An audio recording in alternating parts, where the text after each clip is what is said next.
विद्यालयर पाचिका को निस्तुक माड़ मारे तोटापड़ार दुई जन लोक। एमिति एक अभावन घटना घटी भद्रक जिला चांदबाली ब्लॉक अंतर्गत तोटापड़ा ग्रामर कृष्णचंद्र सरकारी प्राथमिक विद्यालय तोटापड़ा ठारे। एही विद्यालय ठारू अल्प किछि दूर रे एक परित्यक्त जगह विद्यालय रही। सही जगार सबुदिन विद्यालय जहाँ अलिया बाहर ताकू सेठारे नहीं पकाई थांती। आज सेठारे अलिया को नहीं जड़े पाचिका पकाउथुवा बेले आगुरी छकी रही से ग्रामर दुई जन व्यक्ति अशोक पाढ़ी अजय पाढ़ी पिता अक्षय पाढ़ी हठात जाई प्रतिवाद करते। पाचिका माताराणी पंडा कही विद्यालय जगह अलिया पकाइले कौन असुविधा, जदि असुविधा तेरे प्रधान शिक्षकों को कहते। यह शुणी अजय और विजय रागी जाई पाचिका माता को तले पकाई माड़ मारी।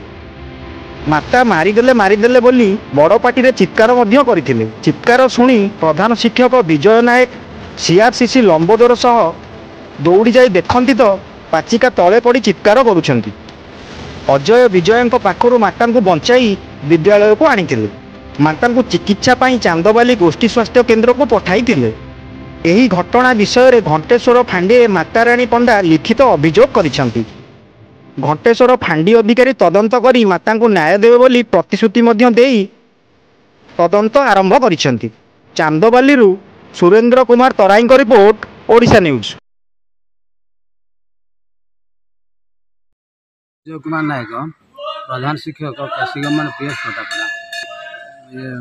आमर हूँ पाचिका मातामणी पंडा से 2008 मसीह कार्यरत अच्छी। से आम प्रतिदिन बड़ी स्कूल परिया चोपा विद्यालय पछपटर आम जो स्कूल जगह अच्छे से जगार से पकड़ा जाए। से पकड़ा गला बेलू आमर अशोक पाढ़ी एवं मान अजय पाढ़ी दी जन आसिक हठात कि आक्रमण कले। तू कहीं आम जगार कहीं हूँ परिया चोपा जो पकाऊ से तो विद्यालय जगह मुझे कौट परिया चोपा पकड़ आसिक समस्ते जुटी गले। तार तीन बापा जी मोर नित्यानंद पाढ़ी अक्षय पाढ़ी विजय पाढ़ी 3 जन मिसिगले और 3 जन मिसिक आक्रमण कले। इन कौट अभियोग कर आम हूँ घंटेश्वर हूँ फांडी आम हूँ अभियोग करुँ। बर्तमान तार देह पूरा असुस्थ अच्छे आम मेडिकल चांदबाली मेडिकल को आम बर्तमान नहीं जाऊँ।